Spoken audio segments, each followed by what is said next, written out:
Today we're looking at Psalm 77, and this is a psalm of remembrance. I think it's important for us as believers to always remember the past, remember where we've come from. Some of you have testimonies that, if we could sit and hear everything God's brought you through, we would just be amazed and mesmerized, and we would rejoice with you. And I think it's beautiful to look back and to remember maybe how bad off, if you will, our lives were before we met Jesus.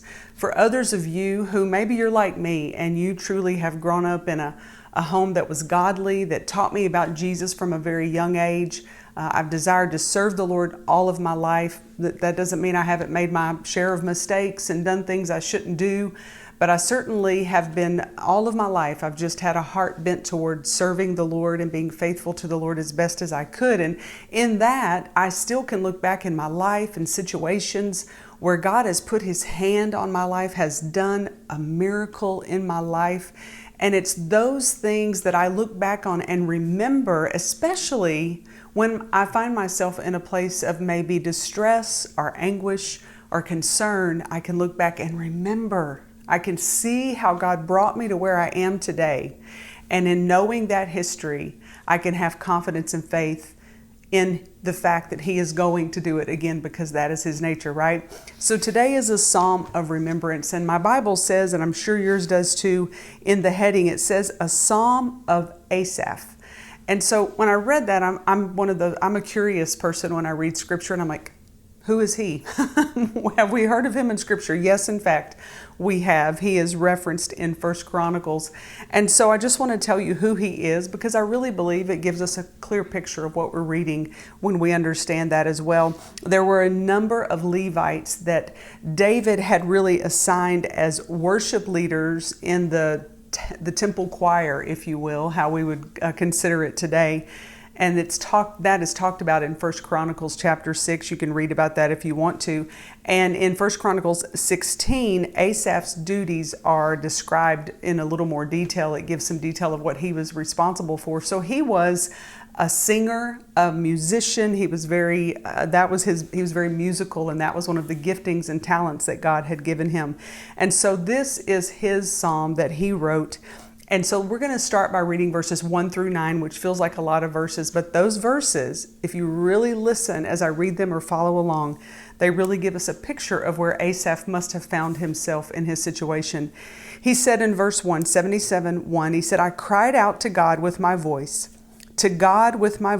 and He gave ear to me. In the day of trouble, I sought the Lord. My hand was stretched out in the night without ceasing. My soul refused to be comforted. I remembered God and was troubled. I complained, and my spirit was overwhelmed. You hold my eyelids open. I am so troubled, I cannot speak. I have considered the days of old, the years of ancient times. I call to remembrance my song in the night.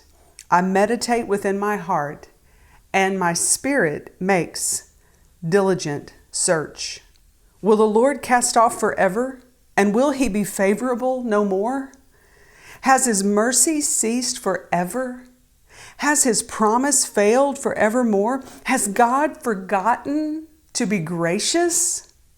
Has He in anger shut up His tender mercies? Now these first 9 verses, man, when you read them, you get this very clear picture of this amount of anguish Asaph was going through. He was something in his life he was feeling the pressure and the heat of this situation.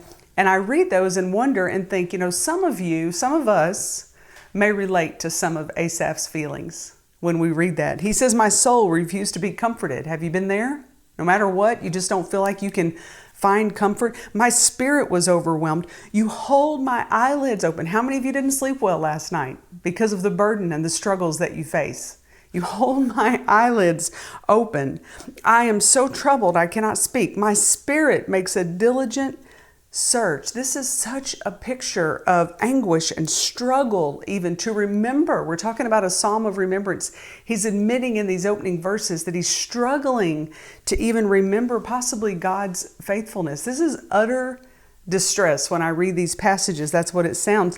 And then he asks some questions that if you're really honest today, I'm not sure how many of you will be this honest, because we don't, us Christian people, we don't like to admit these sort of things. But if we're really honest, we've probably asked some of these same questions before, maybe not out loud, but inside. And here's what he asked himself. Will the Lord cast off forever? In other words, will he ignore me forever? You ever felt ignored by God? I'm not saying he's ignoring you. I'm saying, have you felt ignored by God? Will he never again show me favor? Has his promise failed? I mean, we know the answers to these questions. I'm sure he did too. Has God forgotten to be gracious? That's my favorite. Has God, really? God, first of all, can he forget to do something and to honor who he is? Has he shut up his tender mercies? I mean, wow. This is such a list of things, and we really feel the heartbeat of Asaph and the struggle and the pain and the discouragement that he finds himself in. But let's look and let's read verses 10 through 15. And I said, this is my anguish. Now, right there, we understand with that statement, he's saying what you've just read, what I've just spoken, what I've just written, that's my anguish. I'm questioning, I'm struggling, it's hard to remember, I can't sleep, I feel forsaken. This is my anguish.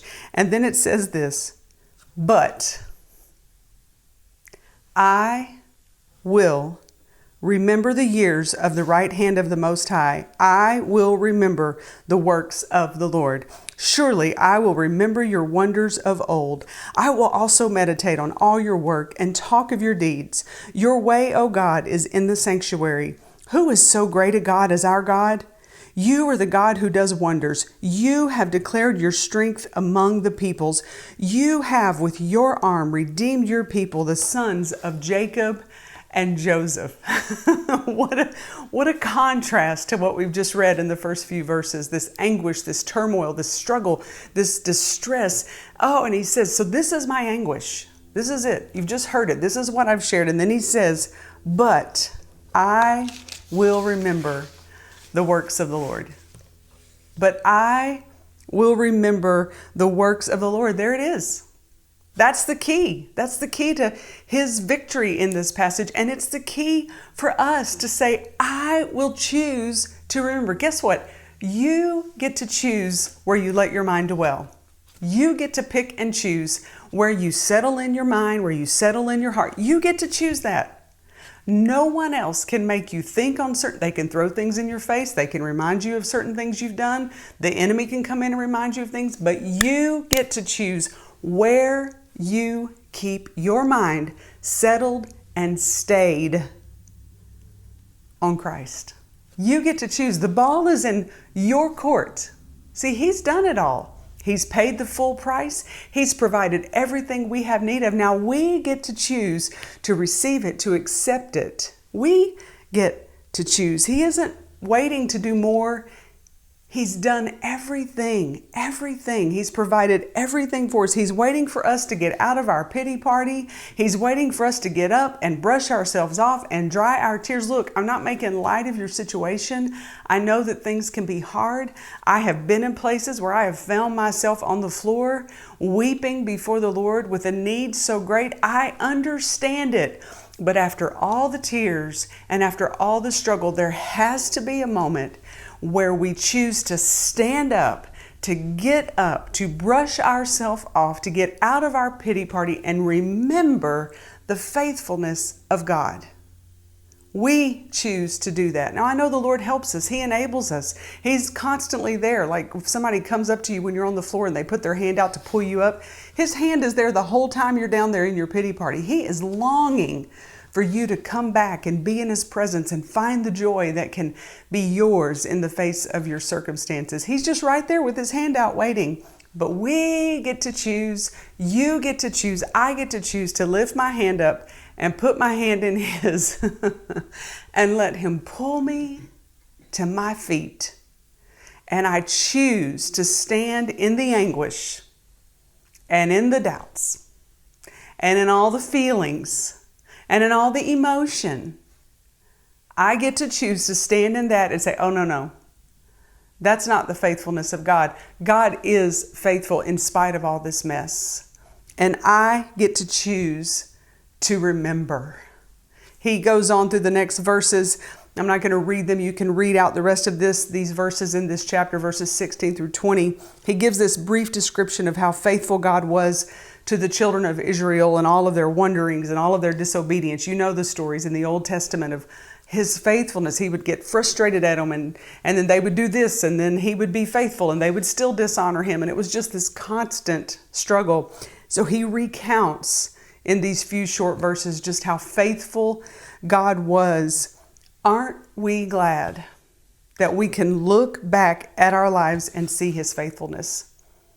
That we can look back and remember his faithfulness. We can choose to remember how good he is, how faithful he is, how loving he is, how blessed our lives have been. We get to choose to do that. So today, open your eyes and choose to look today at God's faithfulness. Look at your life. Choose today. Look and remember how good God is. You today, the ball is in your court. So today, you choose to remember the faithfulness of God.